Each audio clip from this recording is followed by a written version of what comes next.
이성경 영양사입니다. 오늘의 주제는 만성질환의 영양관리 마지막 시간으로 당뇨병의 식생활 방법입니다. 혈당 조절을 위한 식사 방법에 대해 알아보겠습니다. 순서는 먼저 당뇨병이 무엇인지 이해하고 당뇨병을 관리하고 합병증을 예방하기 위한 식생활 방법에 대해 알아보겠습니다. 첫 번째, 당뇨병이 무엇인지 알아보겠습니다. 당뇨병이란 인슐린의 분비량이 부족하거나 정상 기능이 이루어지지 않는 등의 대사질환의 일종으로 혈중 포도당의 농도가 높아지는 고혈당을 특징으로 하며 고혈당으로 인하여 소변에서 포도당을 배출하게 됩니다. 오랜 시간 동안 고혈당 상태가 지속될 경우 각종 합병증을 유발하는 무서운 질병입니다. 당뇨병을 분류해보면 제1당뇨병은 한국인 당뇨병의 2% 미만을 차지하며 주로 소아에서 발생하나 성인에서도 나타날 수 있습니다. 제2형 당뇨병은 한국인 당뇨병의 대부분을 차지하며 칼로리의 과잉 섭취가 많거나 운동량이 감소하고 많은 스트레스에 노출되면 인슐린의 성능이 떨어져서 당뇨병이 발현됩니다. 주로 40세 이후에 많이 발생하고 과반수 이상의 환자가 과체중이거나 비만입니다. 초기에 식사와 운동요법에 의해서 체중을 감량하고 근육을 키우면 당뇨병이 호전되는 경우가 많습니다. 이 외에도 기타 형태의 당뇨병이 있습니다. 당뇨병의 근본 원인은 아직 확실히 알려져 있지 않으나 인슐린 분비 감소와 저항성 증가가 원인이며 유전적 체질을 갖고 있는 사람이 여러 환경의 원인이 더하여 발생합니다. 환경 인자에는 활동량 감소, 비만, 노화, 약물 남용, 스트레스 등이 있습니다. 당뇨병의 3대 증상은 다뇨, 다음, 다식입니다.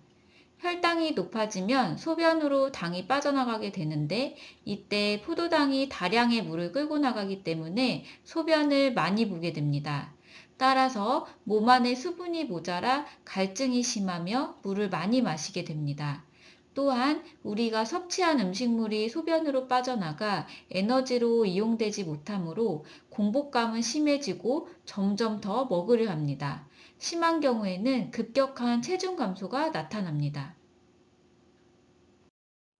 당뇨병의 진단 기준입니다. 혈당 검사로 공복 혈당치 126 이상, 식후 2시간 혈당치 200 이상을 기준으로 합니다. 당화혈색소는 지난 2~3개월간의 혈당 평균을 알아보는 검사로 6.5% 이상이면 당뇨병으로 진단합니다. 당뇨병을 관리하기 위해서는 약물, 운동, 식사 3가지 관리를 꾸준히 해야 합니다. 오늘 이 시간 식사 관리에 대해 자세히 알아보겠습니다. 당뇨병을 관리하기 위해 어떻게 드시면 좋은지 식사 요령에 대해 알아보겠습니다. 지난 시간에 삼강 고지혈증 영양관리는 당뇨병 관리에서 함께 해야 할 기본 사항이므로 함께 참고해 주시기 바랍니다. 지난 시간에 중복되는 내용은 이번 시간에서는 간단히 짚어보고 추가되는 내용을 집중적으로 알아보겠습니다. 혹시 지난 강의를 아직 시청하지 못하셨다면 고지혈증 영양관리를 함께 봐주시길 추천드립니다. 당뇨병 식사의 기본 원칙입니다. 첫째, 매일 일정한 시간에 알맞은 양의 음식을 규칙적으로 먹습니다. 적절한 열량 섭취 및 규칙적인 식사는 혈당 조절의 가장 기본 원칙입니다. 둘째, 설탕이나 꿀 등 단순당의 섭취를 주의합니다. 단순당은 농축된 열량원이며 소화 흡수가 빨라 혈당 상승을 촉진시킵니다. 셋째, 식이섬유소를 적절히 섭취합니다. 식이섬유소는 혈당과 혈중 지방의 농도를 낮추므로 혈당 조절과 심장 순환계 질환의 예방에 도움이 됩니다. 넷째, 지방을 적정량 섭취하며 콜레스테롤의 섭취를 제한합니다. 동물성 지방 및 콜레스테롤은 심혈관계 질환의 위험을 증가시킬 수 있으므로 가급적 섭취를 줄이고 식물성 기름으로 적정량 섭취합니다. 다섯 번째, 소금 섭취를 줄입니다. 과다한 소금 섭취는 혈압을 상승시킬 수 있으므로 싱겁게 먹는 습관을 갖도록 합니다. 여섯 번째, 술은 피하는 것이 좋습니다. 술은 영양소가 포함되지 않으면서 열량을 많이 내므로 피하는 것이 좋겠습니다.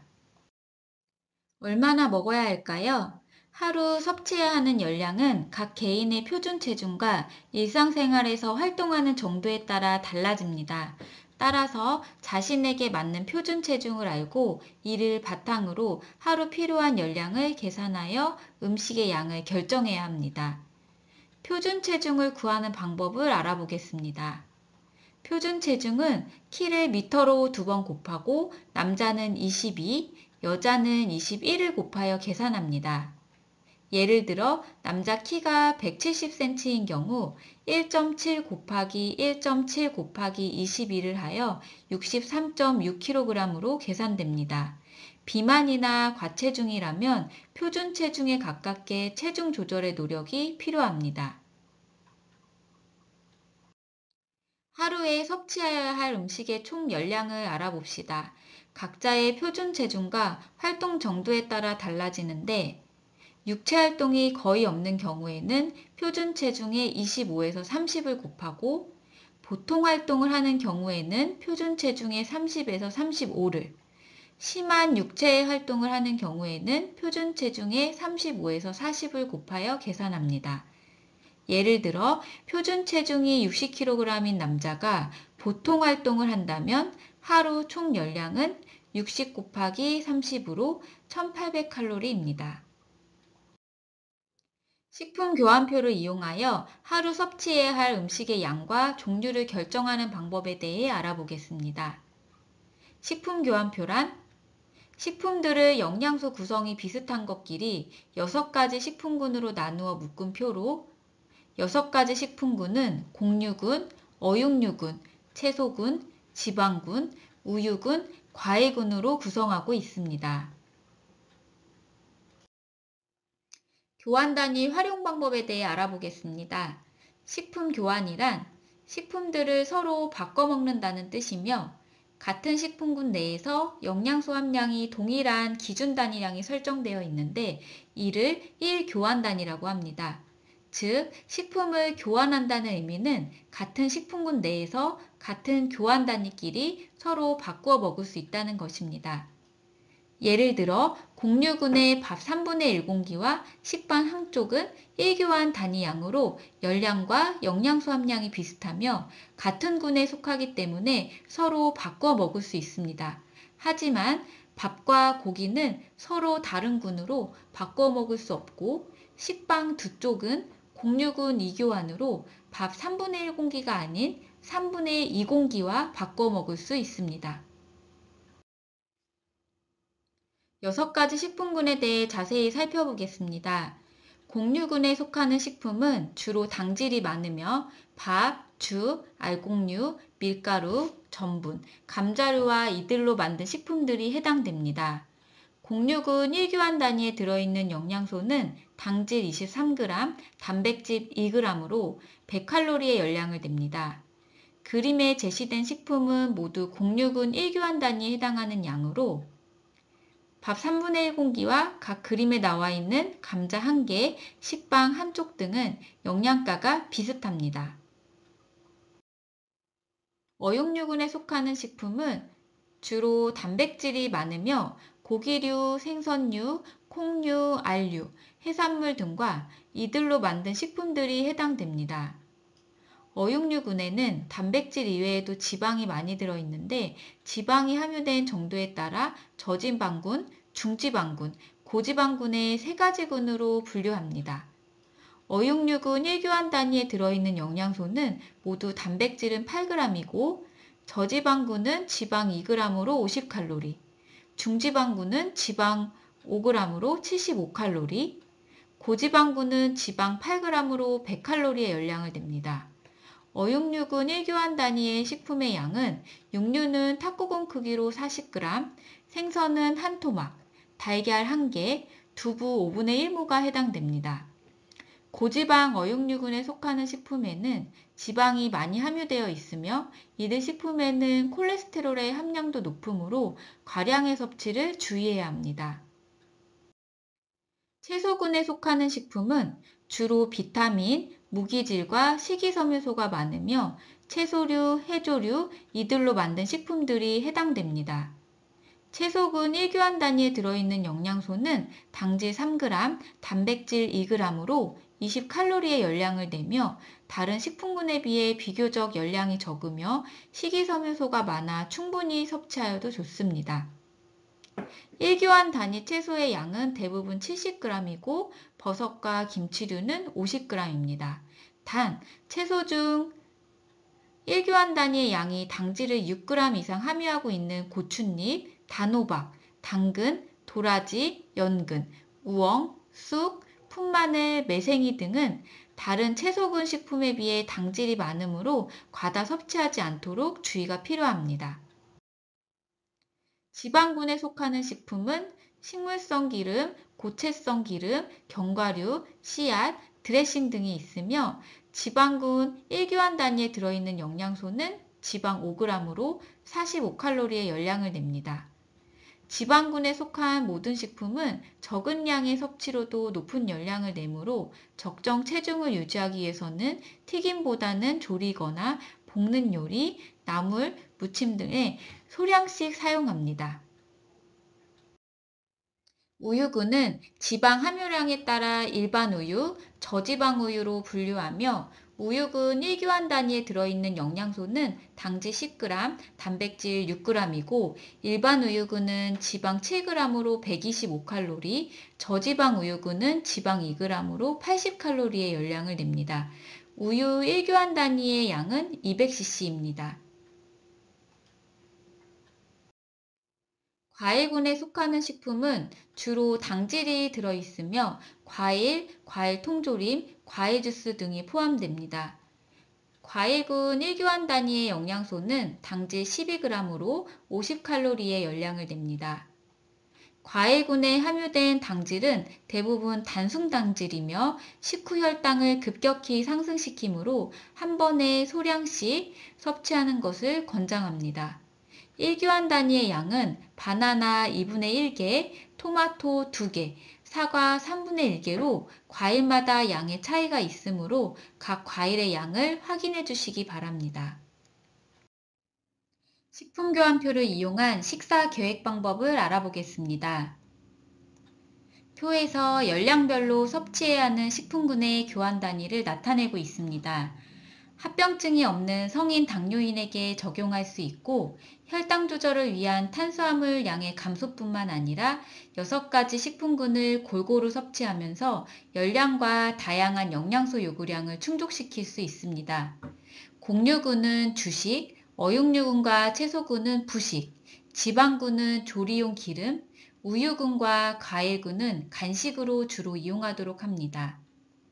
다음 페이지에서 1800칼로리의 식단의 예를 볼 예정인데 각 교환수의 숫자를 기억해 주시기 바랍니다. 식품교환표를 이용한 1800칼로리 식단의 예입니다. 각 식품군별 교환 단위수를 끼니별로 배분합니다. 곡류군의 하루 교환 단위수 8을 아침에 2, 점심에 3, 저녁에 3으로 배분하였습니다. 각 끼니당 밥량을 계산해 보겠습니다. 아침에는 2교환이니까 밥 3분의 1 공기인 70g에 2를 곱하여 3분의 2 공기인 140g으로 계산되고 점심과 저녁에는 3교환이니까 밥 3분의 1 공기인 70g에 3을 곱하여 1 공기인 210g으로 계산됩니다. 어육류군은 하루 교환수 5를 아침에 1, 점심과 저녁에 2로 배분하여 각 끼니에 두부, 소고기, 오징어, 생선 등으로 교환수에 맞춰 다양하게 구성하였습니다. 채소군은 하루 교환 단위수 7을 아침에 2, 점심에 3, 저녁에 2로 배분하여 야채국, 나물, 김치로 구성하였고 지방군은 하루 교환 단위수 4를 아침에 1, 점심과 저녁에 1.5로 배분하여 조리 시 사용하였습니다. 우유군과 과일군은 하루 교환 단위수 2를 식사 사이 간식으로 우유와 두유 1컵, 사과 3분의 1개와 딸기 150g으로 구성하였습니다. 앞에서 구성한 당뇨식 1800칼로리 상차림 예시입니다.